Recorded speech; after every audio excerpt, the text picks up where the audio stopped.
Hello students, welcome to civil staff Himachal and your mains current affair series, जिसमें आज हम discuss करने वाले हैं इंडिया की इंडियन ओशन रीजन में क्या स्ट्रेटेजी है to save the national interest of the country.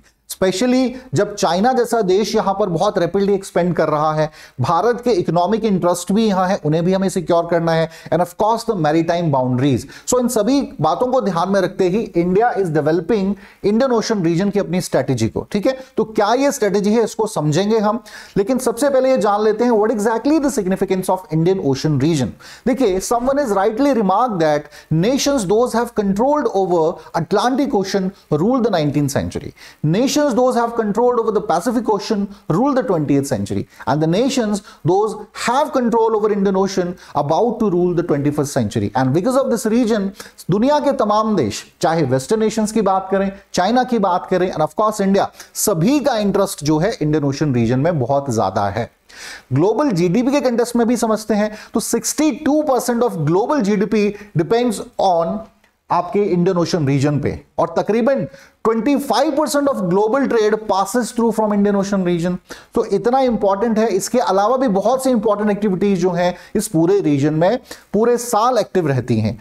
तो लगातार जो इंपॉर्टेंस है इस रीजन का बढ़ रहा है। भारत को, इंडिया को एक ज्योग्राफिकल जियोपॉलिटिकल एडवांटेज है कि भाई ज्योग्राफिकल हमारी प्रेजेंस यहां है, लेकिन क्या सही मायनों में इंडिया ने सही इसका फायदा उठाया है? क्या हमारी स्ट्रेटेजीज सही एक्टिवली काम कर रही हैं? इन सभी को हम एक एक करके डिस्कस करेंगे। तो चलिए शुरू करते हैं। इंडिया की जो आपकी इंडियन ओशन रीजन स्ट्रेटेजी है that revolves around 3 principal ideas. पहला है मैरीटाइम सिक्योरिटी। देखिए, हाफ ऑफ इंडिया जो है दैट इज अ सी शोर रीजन, और बहुत बार ऐसा हुआ कि भाई टेररिस्ट जो है, टेररिस्ट एक्टिविटीज जो है वो सी शोर के माध्यम से ही जो है भारत एंटर करते हैं। तो इस बात को ध्यान में रखते हुए भी हमें अपनी मैरीटाइम बाउंड्रीज को सिक्योर रखना है। स्मगलिंग या ह्यूमन ट्रैफिकिंग के केसेस बहुत बार होते हैं, तो इस पॉइंट ऑफ व्यू से भी देखें तो मैरीटाइम सिक्योरिटी बहुत ज्यादा है। लगातार हमारे जो वेसल्स हैं वो पेट्रोलिंग वेसल्स लगातार एक्टिव रहते हैं, 24/7 एक्टिव रहते हैं इस पूरे रीजन में। दूसरा है expansion of trade and commerce. देखिए, भारत की अभी जो फॉरेन पॉलिसी है उसमें 2 फीचर्स बहुत इंपॉर्टेंट हैं। पहला है neighbourhood first and the extended neighbourhood. ठीक है, और इन दोनों को ही कंटेक्स्ट में देखें सो इंडियन ओशन रीजन में बहुत से ऐसे देश हैं जो आपके भारत के या तो नेबरहुड हैं, ठीक है, या फिर एक्सटेंडेड नेबर्स हैं। सो भारत इनके साथ अपने ट्रेड रिलेशंस के माध्यम से, इकोनॉमिक रिलेशंस के माध्यम से, ठीक है, कहीं ना कहीं अपनी प्रेजेंस को इंडियन ओशन रीजन में मजबूत कर सकता है। तीसरा है to counter Chinese expansion in Indian ocean region. लगातार बहुत ही रैपिडली चाइना का जो एक्सपेंशन है इंडियन ओशन रीजन में बढ़ रहा है, और कहीं ना कहीं इंडिया के लिए चिंताजनक बात है, चिंता की बात है। तो चलिए स्टूडेंट आगे समझते हैं। सो चाइना के कंटेक्स्ट में पहले बात करेंगे तो चाइना का जो one belt one road initiative है, इसकी वजह से चाइना का बहुत ज्यादा एक्सपेंशन हुआ है हर क्षेत्र में, चाहे हम सेंट्रल एशिया की बात करें, मिडिल ईस्ट की बात करें, अफ्रीकन रीजन की बात करें, ठीक है, साउथ ईस्ट एशिया में भी अपने प्रभाव को बढ़ा रहा है। बीच में एक समस्या खड़ी कर देता है भारत, कि भारत जो है, इंडिया जो है, वो one belt one road initiative को सपोर्ट नहीं करता है। ठीक है, सो अब इस बात को ध्यान में रखते हुए चाइना ने, देखिए, चाइना का जो स्टिंग ऑफ पर्ल स्ट्रेटेजी है कंप्लीटली भारत को जो है चारों तरफ से घेर रहा है। इसे पहले भी हम लेक्चर्स में डिस्कस कर चुके हैं, तो बहुत ज्यादा डिटेल में जाने की आवश्यकता नहीं है। काशगार से चलेंगे। काशगार जो रीजन है कश्मीर से ऊपर, वहां से सीधा ग्वादर पोर्ट में कनेक्टिविटी है। देन ग्वादर पोर्ट से मालदीव में पोर्ट बिल्ड किए हैं, then Hambantota port in Sri Lanka, then Chittagong port in Bangladesh, and then further Yangon में पोर्ट बिल्ड किए हैं। ठीक है, और यहां से स्टेट ऑफ मलक्का से होते हुए सीधा हेनान प्रोविंस तक कनेक्टिविटी चाइना की बनती है। आसानी से ट्रेड किया जा सकता है, और कल को अपने, क्योंकि छोटे देश हैं, ठीक है, तो बहुत मुश्किल नहीं होगा कि यहां पर कल को मिलिट्री बेसिस भी चाइना बिल्ड कर पाए।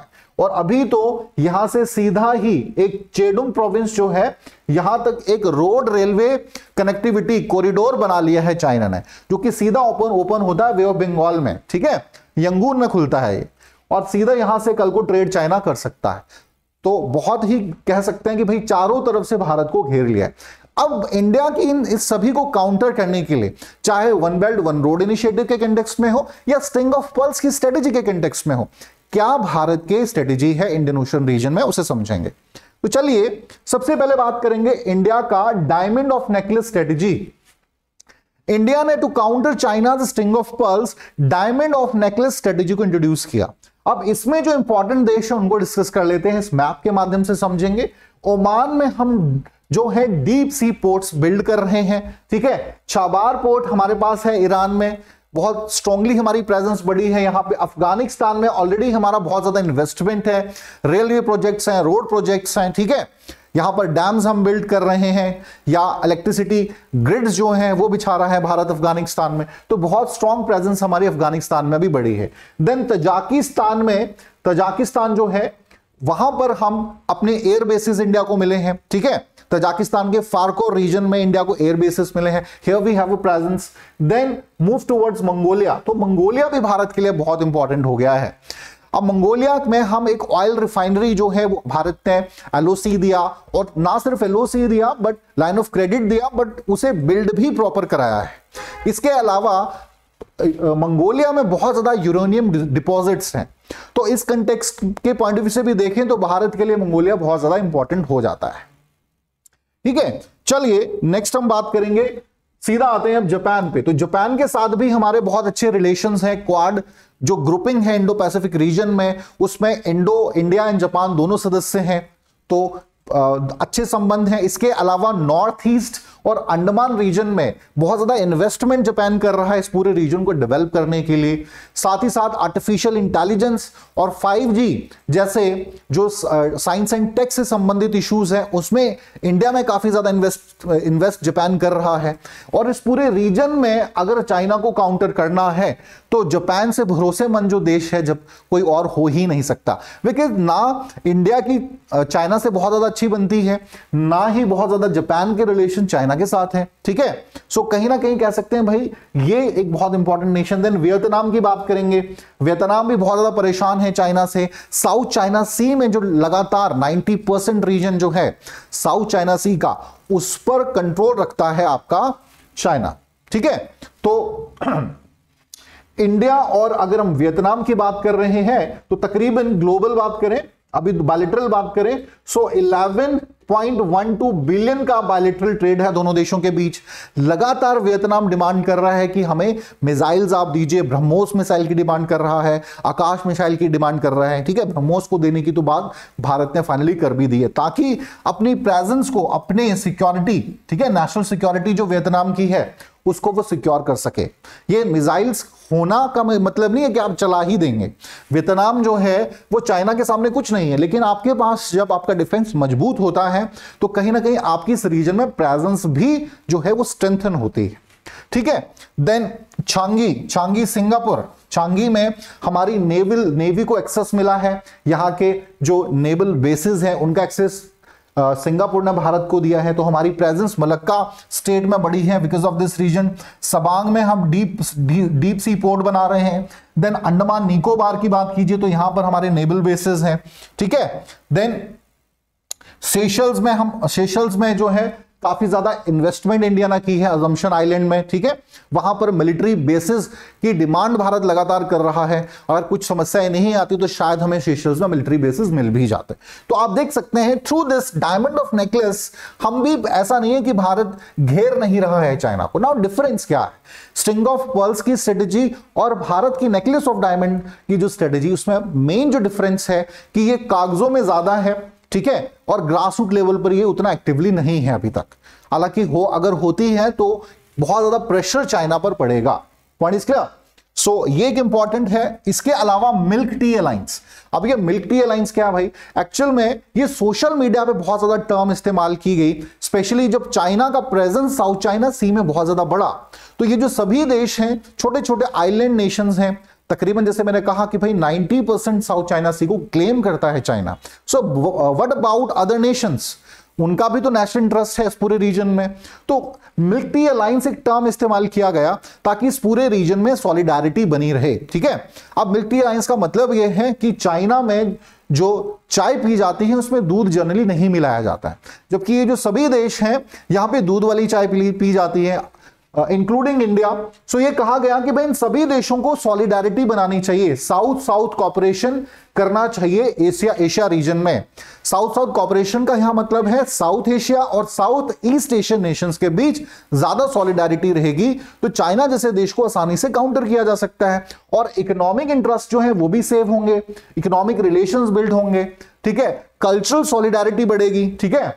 तो ये बहुत ज्यादा है। ऑफ कोर्स जो अल्टीमेट ऑब्जेक्टिव है कि भाई चाइना को इस रीजन में कैसे काउंटर किया जा सके, तो मिल्क टी अलायंस भी एक इंपॉर्टेंट रोल प्ले कर सकता है और इंडिया भी इसमें अपनी सहभागिता दे सकता है, ठीक है। चलिए नेक्स्ट हम बात करेंगे भारत की जो डबल फिश हुक स्ट्रेटेजी है इंडियन ओशन रीजन में। सो डबल फिश हुक स्ट्रेटेजी क्या है? ये आपका हुक की शेप में कुछ ऐसे नेशंस के साथ कनेक्टिविटी बनी है जो एक हुक की शेप ले लेते हैं, ठीक है। इसे कहा जाता है western hook, this is called the western hook and this is called the eastern hook. तो इसमें से कुछ हम ऑलरेडी डिस्कस भी किए हैं, जैसे डोकाम पोर्ट में मैंने कहा deep sea port India build कर रहा है, ओमान में और ज्यादा इन्वेस्टमेंट्स हमारी बढ़ी हैं, ठीक है, और हमारे जो डिफेंस रिलेशंस हैं वो भी ओमान के साथ बिल्ड हुए हैं। यहां पर हमारी लगातार प्रेजेंस बढ़ रही है, 16 प्लांट्स सेशल्स में हम बिल्ड कर रहे हैं, ठीक है। 448 मिलियन का एलओसी भारत ने दिया है। इसके अलावा पीपल और 29 पीपल ओरिएंटेड जो आपके प्रोजेक्ट्स हैं उनको भी भारत ने सेशल्स में इंट्रोड्यूस किया है। सो हमारी प्रेजेंस लगातार बढ़ रही है एंड इससे भी पहले भारत ने जो है रीयूनियन आइलैंड में मिलिट्री बेसिस की डिमांड की थी। हालांकि जो पिछली सरकार थी उन्होंने हामी भरी थी, देन विरोध हुआ सेशल्स में इसका और फाइनली मिलिट्री बेसिस हमारे बन नहीं पाए। बट हो सकता है कि भाई मिलिट्री बेसिस ना मिले, हमें पोर्ट्स यहां पे बिल्ड करने को मिल जाए और हमारी प्रेजेंस जो है यहां पे और स्ट्रेंथन हो। इसके अलावा मॉरिशस में पोर्ट बनाने की भारत बात कर रहा है। डाइगो गर्शिया बेसिकली यूके के आइलैंड है और यहां पे आपके यूएसए के मिलिट्री बेसिस हैं। इंडिया इज आल्सो डिमांडिंग, लगातार यूके से बात कर रहा है कि भाई हमें भी यहां पर पोर्ट्स मिल जाए तो हम अपने रिलेशंस को, इकोनॉमिक रिलेशंस को इन सभी देशों के साथ और ज्यादा स्ट्रेंथन कर सकते हैं। ऐसा ही कुछ कुकूज आइलैंड में भी भारत अपनी प्रेजेंस बढ़ा रहा है और पॉसिबल है कि आने वाले कुछ समय में सक्सेस भी भारत को काफी हद तक मिलेगी। नाउ सबांग इंडोनेशिया में ऑलरेडी हमारा काम चल रहा है डीप सी पोर्ट बिल्ड करने का। Then further we can talk about Andaman Nicobar, जहां पर हम ऑलरेडी अपनी नेवल बेसिस बिल्ड कर चुके हैं। तो ये कुछ हुक की शेप लेता है, इसीलिए इसे डबल फिश हुक स्ट्रेटेजी कहा जाता है, ठीक है। नॉट जस्ट कि भाई चाइना को हमने काउंटर करना है, अपने इकोनॉमिक और नेशनल इंटरेस्ट को भी हमें सेफगार्ड करना है इस पूरे इंडियन ओशन रीजन में। तो ये डबल फिश हुक स्ट्रेटेजी भी बहुत ही ज्यादा सिग्निफिकेंट है। Other than this state of Malacca के कंटेक्स्ट में भी समझेंगे। सो जैसे मैंने कहा भाई नेवल बेसिस जो है अंडमान निकोबार में अपनी प्रेजेंस को बना रहे हैं। सिंगापुर में चांगी जो है आपका रीजन सिंगापुर का, यहां पर इंडियन नेवी को एक्सेस मिला है, नेवल बेसिस का इस्तेमाल किया जा सकता है। अब ये स्टेट ऑफ मलक्का इंपॉर्टेंट क्यों है? देखिए स्टेट ऑफ मलक्का इसलिए इंपॉर्टेंट है कि दुनिया का जो भी आपका ग्लोबल ट्रेड हो रहा है that passes through Indian ocean का जो भी ट्रेड हो रहा है वो स्टेट ऑफ मलक्का से ही प्राइमरली गुजरता है। और अगर हम चाइना के कंटेक्स्ट में समझें, ये सीधा कनेक्ट करता है फर्दर हेनान प्रोविंस के साथ। चाइना में जो है इस छोटे से मैप में आप देख पाएंगे, ठीक है, यहां से होता हुआ सीधा यहां पे हेनान प्रोविंस है, यहां कनेक्टिविटी बनती है। आपने देखा कि डोकलाम में जब भारत और चाइना के बीच डिस्प्यूट हुआ, देन गलवान वैली इशू हुआ, तो ऐसा लग रहा था कि शायद वॉर लाइक सिचुएशन बन गई है, युद्ध ही शायद हो जाएगा दोनों देशों के बीच, लेकिन ऐसा हुआ नहीं। अब इसका one of the region Malacca dilemma of China भी है। कारण यह है कि अगर वॉर लाइक सिचुएशन बनती है तो हमारी प्रेजेंस बहुत ज्यादा यहां पर बढ़ चुकी है इंडिया की, so we can easily counter. और ये चाइना अफोर्ड नहीं कर सकता कि भाई उनको किसी भी प्रकार का बड़े लेवल पे कोई इकोनॉमिक लॉस हो, क्योंकि उनका ट्रेड रूट है इकोनॉमिक है और यहां पर आसानी से हमें उन्हें रोक सकते हैं, ठीक है। तो इस पॉइंट ऑफ व्यू से देखें तो स्टेट ऑफ मलक्का की भी सिग्निफिकेंस इंडिया के लिए बहुत ज्यादा है। Now talk about Persian Gulf reason.